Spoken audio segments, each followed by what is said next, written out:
Good morning everyone. देखिए आज कौन सा करवाते हैं सेट। पिछले साल प्रीवियस ईयर का जो क्वेश्चन पेपर है 2025 में जो क्वेश्चन आया है उसको सॉल्व करवाते हैं, ठीक है। 2025 में जो क्वेश्चन मैथ का है वो आज करवाते हैं। देखिए पहला क्वेश्चन क्या था, देखिए पहला क्वेश्चन है, देखिए find the nature of the roots.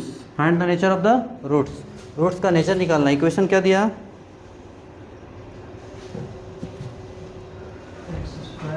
Equation yes, find the nature of the roots. Roots का क्या रूट्स है बताओगे नेचर। इक्वेशन क्या दिया हुआ, x square plus 2x x square plus 2x plus 5 equal to, ये इक्वेशन दिया हुआ, इसका क्या बताना, नेचर बताना, ठीक है। जब भी क्वेश्चन नेचर बताने के लिए बोलता है तो हम लोग डी निकालते हैं। क्या निकालते हैं, डी। अगर डी का वैल्यू 0 से बड़ा हुआ तो रूट्स का नेचर कैसा हुआ, रियल एंड अनइक्वल। अगर डी का वैल्यू 0 हो गया तो रियल एंड इक्वल। अगर डी का वैल्यू लेस देन 0 हुआ तो इमेजिनरी। क्या होगा, इमेजिनरी, यानी कोई रियल रूट्स नहीं। तो जब भी क्वेश्चन नेचर का डिसाइड करने बोलता है तो हम लोग क्या निकालते हैं, डी। क्या निकालते हैं, डी। तो चलिए डी निकालते हैं। ए कितना दिया 1, बी कितना दिया 2 और सी कितना दिया 5। निकालेंगे क्या, डी। डी इक्वल टू क्या होगा, B square minus 4ac। B कितना 2, 2 का स्क्वायर 4 का 4, ए कितना 1 और सी कितना 5। तो 2 का स्क्वायर 4 हो गया, 4 5 20, 4 में से 20 गया, कितना हो गया -16। यानी रूट्स ऑफ नेचर, नेचर का रूट से निकल गया तुम्हारा आपका क्या, यानी मूल की प्रकृति कितना आ गया, माइनस में। क्या आ गया, माइनस। बस यही देखना होता है प्लस में कि माइनस में। तो डी का वैल्यू माइनस में आ गया, इसलिए नेचर ऑफ रूट्स, मूल की प्रकृति, मूल की प्रकृति, nature of roots, nature of roots क्या हो जाएगा, यहाँ पे no real roots, no real roots, यानी रियल रूट्स नहीं है, कोई वास्तविक मूल नहीं। और इसी को लिखा जाता है इमेजिनरी। कभी कभी ये ऑप्शन में देता, पिछले बार यही ऑप्शन में था, इमेजिनरी रूट्स, काल्पनिक। इमेजिनरी मतलब क्या होता है, काल्पनिक। नोट कीजिए पहला क्वेश्चन।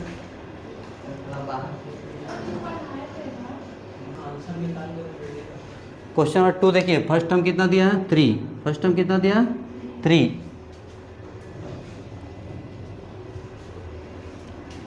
फर्स्ट टर्म दिया 3, कॉमन डिफरेंस कितना है 6 में से 3 गया, कितना हो गया 3। कौन सा टर्म निकालना है, 10th टर्म। जैसे ये पहला, ये दूसरा, ये तीसरा, ये चौथा, ये आगे बढ़ेंगे ना, 3 3 6, 6 3 9, 9 3 12, 12 3 15, 15 3 18, इस तरह बढ़ेंगे तो जो 10वां नंबर पे आएगा ना वही बताना।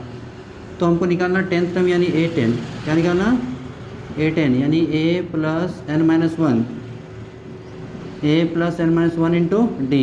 a10 को हम क्या लिखते हैं, डायरेक्ट a प्लस 9d, जितना उससे एक कम।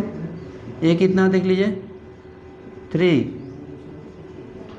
डी कितना 3, 3 का 3, 9 3 जा 27, 27 प्लस 3 कितना हो गया 30। ऐसे भी 3 का टेबल अगर 10 बार पढ़ें तो 3 10 जा क्या हो जाएगा 30।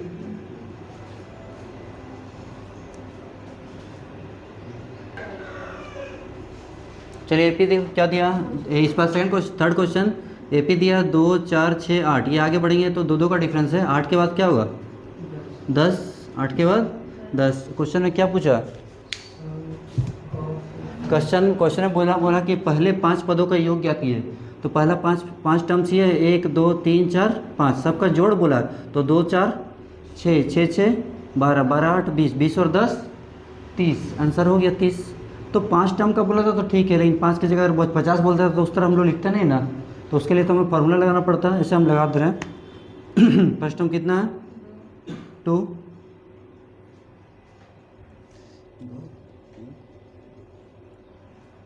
डी कितना 4 में से 2 गया, कितना हो गया 2। कौन कितना सम निकालना है ना, इसलिए एस एन क्या लगाएंगे, कितना बोला है 5 का, नंबर ऑफ टर्म्स कितना 5। एस एन इक्वल टू क्या होता है n/2 2a plus n minus 1 into D. इसको लगा देंगे। n कितना 5, n कितना 5/2 2a, a कितना 2, n कितना 5 माइनस 1, डी कितना 2। तो कितना हो गया 5/2, 2 2 जा 4, 5 में से 1 गया 4, 4 2 जा 8, 5/2, 4 का 4, 4 2 जा 8, 8 4 कितना होगा 12, 2 6 जा 12, 5 6 जा 30, ठीक है। अगर ज़्यादा टर्म रहेगा तो निकालेंगे, नहीं तो डायरेक्ट बना देंगे।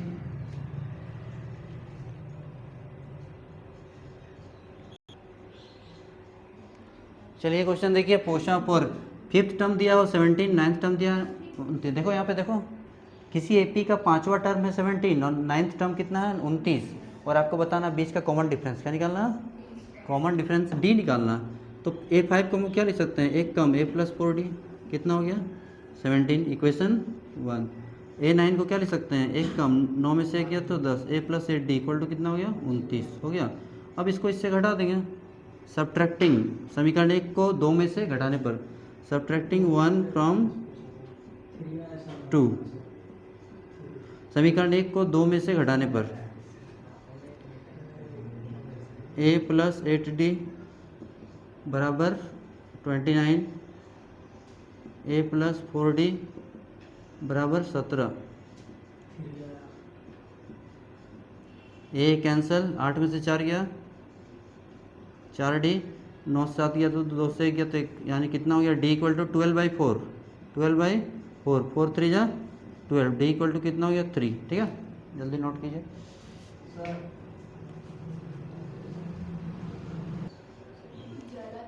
देखिए एक राइट एंगल ट्रायंगल है, समकोण त्रिभुज है, ठीक है, जिसका एंगल है 90 है, एंगल है 90 है।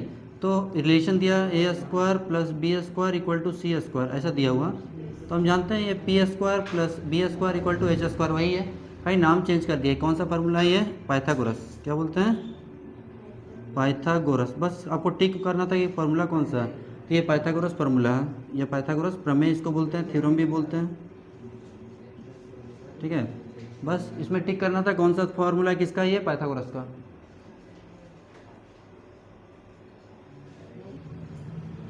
चलिए 6 नंबर देखिए, रेडियस दिया हुआ कितना 5 सेंटीमीटर, हाइट कितना 10 सेंटीमीटर, निकालना है वॉल्यूम। क्या निकालना है, वॉल्यूम यानी आयतन किसका, volume of cylinder, volume of cylinder यानी बेलन का आयतन, बेलन का आयतन। फार्मूला याद रहेगा, बना लोगे। क्या होता है πr², कल वाले क्लास में सब फार्मूला बता दिया गया था। तो आप जब ऑप्शन में गए ना तो वहाँ पाई का वैल्यू नहीं बैठाया था, तो यहाँ पे नहीं बैठाएंगे। रेडियस कितना 5 का स्क्वायर यानी 5 2 बार, हाइट कितना 1 बार, 25 × 10 कितना हो गया 250 पाई। बहुत सिंपल क्वेश्चन है, जल्दी जल्दी नोट करते जाइए। वॉल्यूम में तो क्या हो जाए सेंटीमीटर क्यूब।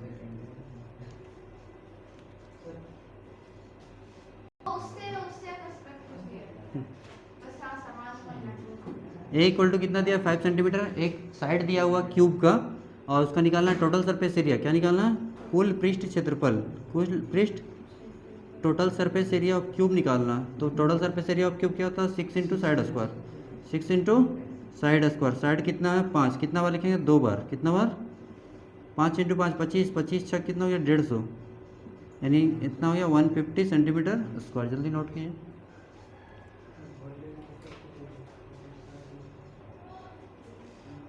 क्वेश्चन नंबर 8 देखिए, वहाँ पे पूछा है वॉल्यूम ऑफ कोन। क्या पूछा है, volume of cone. Volume of कोन का मतलब होता है शंकु का आयतन, शंकु का आयतन।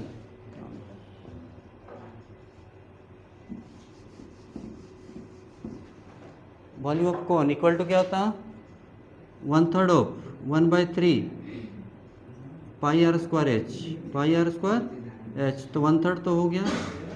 और ये जो πr²h ये क्या है, volume of cylinder, volume of cylinder, बेलन का आयतन, बेलन का आयतन। ये क्या हो गया, यानी कि वॉल्यूम ऑफ कोन क्या हुआ, वॉल्यूम ऑफ सिलेंडर का 1/3 हो गया। तो यही मेरा आंसर होगा, वॉल्यूम ऑफ सिलेंडर 1/3 किसका है, वॉल्यूम ऑफ सिलेंडर यानी बेलन का आयतन, बेलन का आयतन।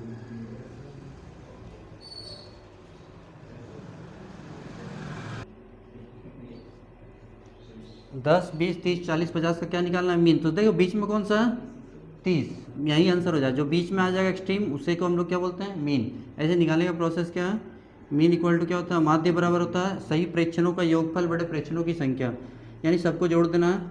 यानी कितना हो गया 10 + 20 + 30 + 40 और प्लस 50।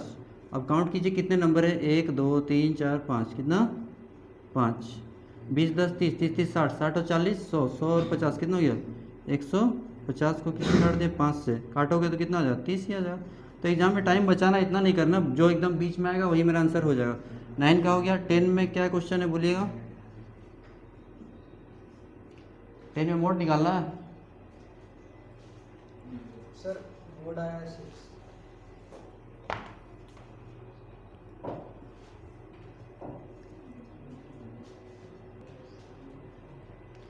क्वेश्चन नंबर 10 में देखिए, इसका क्या निकालना है, मोड। क्या निकालना है, मोड। मोड का मतलब होता है कौन सा नंबर ज़्यादा बार आया। मोड को हिंदी में बोलते हैं बहुलक। क्या बोलते हैं, बहुलक। ध्यान दोगे, 2 यहाँ 1 बार, 4 2 बार, 6 कितना बार, 1 2 3 बार, 8 2 बार, 10 1 बार। तो सबसे ज़्यादा 6 आया, कितना बार, 3 बार, बस इसलिए 6 आंसर हो जाएगा।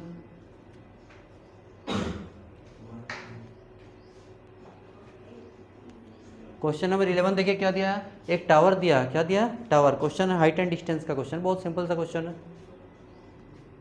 यहाँ पे देखिए टावर बना दिए, यहाँ पे दिया हुआ कितना एंगल दिया, 45 डिग्री। कितना है, 45 डिग्री है, 45। और एक ऑब्जर्वर है जो यहाँ से कितना दूर है, बेस कितना दिया, 20 मीटर। बेस कितना दिया, 20 मीटर। और आपको बताना है कि टावर का हाइट कितना होगा। ये टावर है, ए भी क्या है, मेरा टावर है। ए भी क्या है, टावर है, मीनार है। बहुत सिंपल है, जब भी याद रखोगे 45 होगा। यहाँ जब भी क्वेश्चन में 45 डिग्री दिया रहता है, बेस जितना होगा 20, तो ये भी कितना हो जाएगा, 20। बनाना नहीं है, यहाँ 20 तो यहाँ भी 20 आंसर हो जाएगा। 45, क्योंकि 10 45 1 होता है। ये मेरा परपेंडिकुलर है और ये बेस है, तो ध्यान दोगे P by P, tan theta equal to क्या होता है, परपेंडिकुलर बाई बेस। थीटा कितना, 45। थीटा कितना है, 45 परपेंडिकुलर। ये मेरा बेस कितना, 20।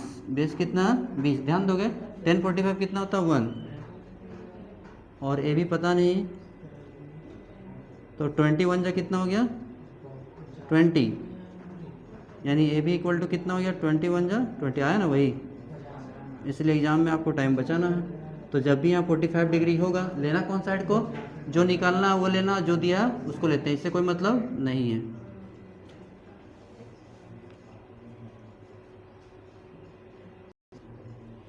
क्वेश्चन नंबर 12, ठीक है। हाइट एंड डिस्टेंस से 2 क्वेश्चन दिया गया था। क्वेश्चन क्या देखिए, जैसे एक ये ABC में क्या है, एक टावर है। क्या टावर है, और टावर का हाइट दिया 30 मीटर और इस बार एंगल दिया 60 डिग्री। तो आपको बेस निकालना है। क्या निकालना है, बेस। तो ये भी क्या है, टावर। ये भी क्या है, टावर। अब देखो क्या दिया है, परपेंडिकुलर और बेस से मतलब इससे कोई लेना नहीं है। क्या लेते हैं, जो साइड दिया उसका यूज़ करेंगे और उसके बाद जो निकालना है उसका यूज़ करें। तो डिस्टेंस निकालना है हमको, दूरी निकालना ही है। तो परपेंडिकुलर बाई बेस, थीटा कितना है, 60 डिग्री, यानी 10 60 डिग्री। परपेंडिकुलर कितना, 30। और हमको बेस बीच का दूरी ये वाला निकालना है, BC। क्या निकालना है, BC। 10 60 कितना होता है, √3। और यहाँ कितना हो गया, 30। और इधर कितना हो गया, BC। ध्यान दोगे, इसमें क्रॉस कर लेंगे तो BC इक्वल टू कितना हो जाएगा, 31 जा 30। और ये इंटू में रहेगा तो इधर डिवाइड कर लेंगे, √3। इसको रेशनलाइज करते हैं, √3 है तो ऊपर को भी √3 से और नीचे भी √3 से। तो 30 √3 हो गया, √3 इंटू √3 कितना हो गया, 3। तो 3 10 जा 30, कितना हो गया, 10 √3। 10 √3 आपका मीटर। बहुत सिंपल का क्वेश्चन।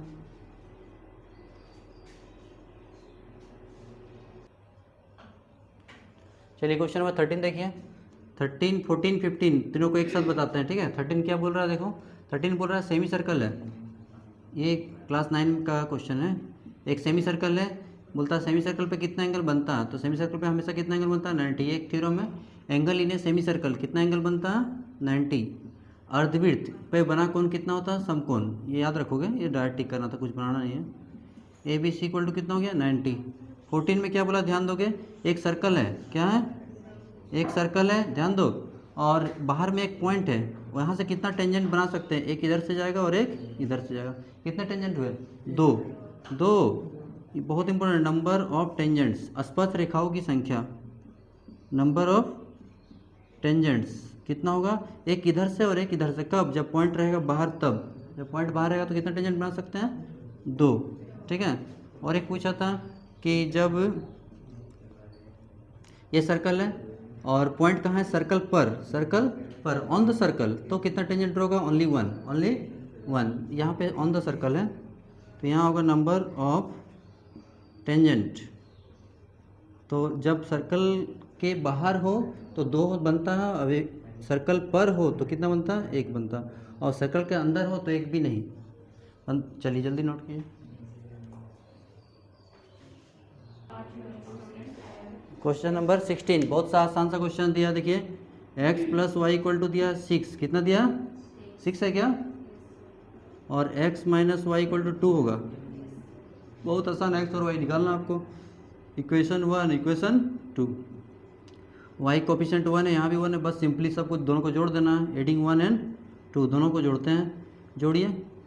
अगर हम इसको जोड़ेंगे दोनों को तो देखो क्या होता है, x + y बराबर कितना 6 और x - y बराबर कितना 2, ठीक है।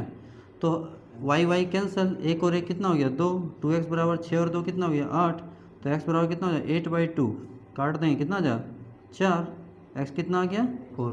अब x का वैल्यू पुट कर देंगे किसी एक में, x बराबर 4 समीकरण 1 में रखने पर क्या दिया समीकरण 1, x + y बराबर 6 है, x कितना 4 + y बराबर 6, तो y बराबर कितना हुआ 6 में से 4 गया कितना हुआ 2, बस हो गया।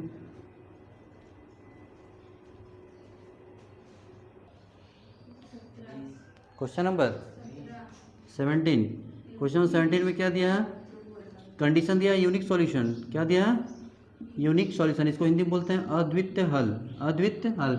यूनिक सॉल्यूशन कब होता है, जब दोनों लाइन एक जगह पे मिलता है, एक जगह पे मिलता है, जब दो रेखाएं एक बिंदु पर प्रतिच्छेद करती है, इसको बोलते हैं intersecting lines, lines are intersecting, lines are, जब दो लाइन इंटरसेक्ट करेगा तो यूनिक सॉल्यूशन होगा इंटरसेक्टिंग, ठीक है। और जब लाइन पैरेलल होगा तो नो सॉल्यूशन, पैरेलल होगा तो नो सॉल्यूशन। अब जब ये पैरेलल हो गया नो सॉल्यूशन, एक के ऊपर एक होगा तो infinite number of solution.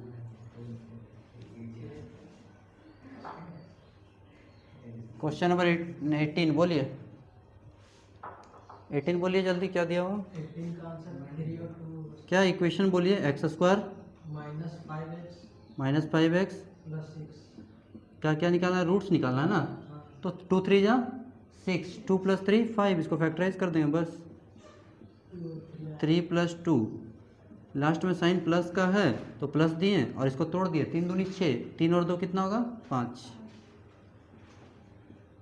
Plus minus minus. अब यहाँ से बस सिंपली कॉमन निकाल लेना है, यहाँ भी x यहाँ भी x, यहाँ 2 है यहाँ 1 है तो 1 वाला लेंगे, यहाँ 2 निकाल लेंगे, x - 3 बराबर 0, क्या मिला x - 3 और इसके आगे x - 2 बराबर 0, तो x - 3 = 0 और x - 2 = 0।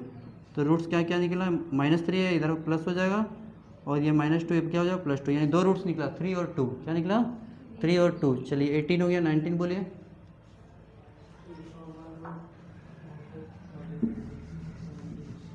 क्या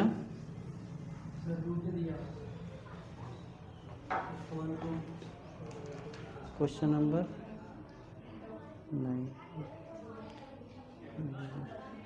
ये कौन रूट होगा,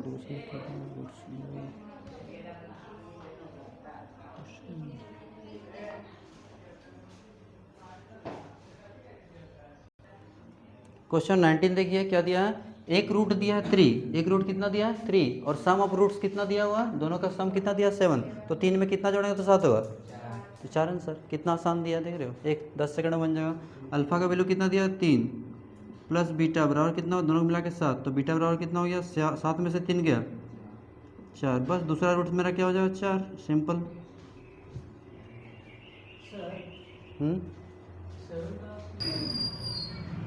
क्वेश्चन नंबर 20 देखिए क्या बोला है, एक लीनियर इक्वेशन दिया हुआ उसका पेयर दिया हुआ है, ठीक है, बोला इसमें से किस मेथड से उसको नहीं बनाते हैं, तो बनाने का 3 मेथड हम लोग पढ़े हुए हैं, एलिमिनेशन हो गया, सब्स्टिट्यूशन हो गया और क्रॉस मल्टीप्लिकेशन हो गया, ठीक है। लेकिन फैक्टराइजेशन मेथड का यूज हम लोग नहीं करते हैं लीनियर इक्वेशन को सॉल्व करने में, ठीक है। प्रतिस्थापन विधि, विलोपन विधि, ब्रज गुणनखंड विधि, लेकिन गुणनखंड विधि का यूज नहीं करते। तो बोला कौन सा यूज नहीं होगा, तो हम लोग कौन सा यूज नहीं करते हैं, फैक्टराइजेशन मेथड का यूज नहीं करते हैं। Factorisation method is not used, method is not used मतलब फैक्टराइजेशन मेथड का यूज नहीं किया जाता पेयर ऑफ लीनियर इक्वेशन को सॉल्व करने में, गुणनखंड विधि का प्रयोग नहीं किया जाता।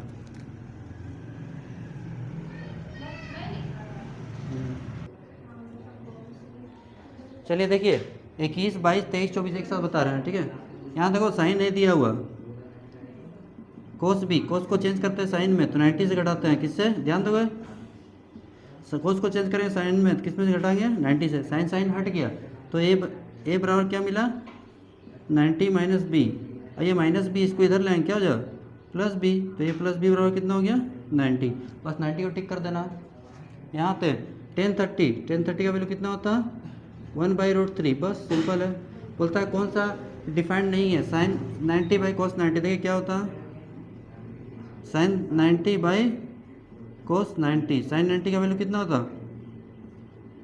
साइन 90 1 होता है और कोस 90 कितना होता, कोस 90 0, 1/0 क्या होता इन्फिनिटी, अनडिफाइंड है, ये डिफाइंड नहीं है, मतलब 4 ऑप्शन दिया था तो उसमें से बोलता है कौन डिफाइंड नहीं है, तो 1090 डिफाइंड नहीं है, ये परिभाषित नहीं है क्योंकि इसका वैल्यू कितना होता infinity. Sine square theta plus cos square theta equal to 1, ठीक है। 24 क्वेश्चन हो गया और एक क्वेश्चन हम लोग करेंगे 25।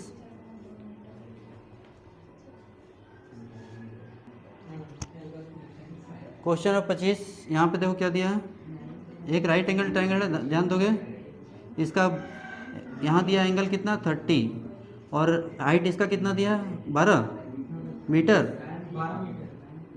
अब देखो ये बहुत अच्छा क्वेश्चन है, इस टाइप का क्वेश्चन, इस टाइप का पिछली बार 3 क्वेश्चन दे दिया था, अभी 2 क्वेश्चन बनाया, ये तीसरा क्वेश्चन, ध्यान दोगे। यहाँ ये परपेंडिकुलर है और ये बेस है, तो p/b क्या होता tan थीटा, p/b क्या होता tan थीटा, थीटा कितना 30, थीटा कितना 30, परपेंडिकुलर कितना 12 और बेस कितना पता नहीं निकालना, ठीक है। tan 30 का वैल्यू 1/√3, 12 बाई बेस, क्रॉस करेंगे b 1 जा b और इधर कितना 12√3 ऑप्शन में आंसर है। देखिए बहुत सिंपल सा क्वेश्चन है, 50 क्वेश्चन था, 50 में से कितना 25 क्वेश्चन बता दिए, ठीक है। नेक्स्ट क्लास में और 25 क्वेश्चन बता देंगे, ये सबको अच्छा से रिवीजन कर ले, इससे आपको कोई एग्जाम में आइडिया मिल जाएगा क्वेश्चन का लेवल क्या है। ये 2025 का क्वेश्चन है, 2025 में ऐसा क्वेश्चन पूछा गया था, एकदम सेम टू सेम यही क्वेश्चन आप मिला सकते हैं। नेक्स्ट क्लास में और 25 क्वेश्चन बता देंगे, खत्म हो जाए, ठीक है। थैंक्स फॉर वॉचिंग, पढ़ाई करते रहिए।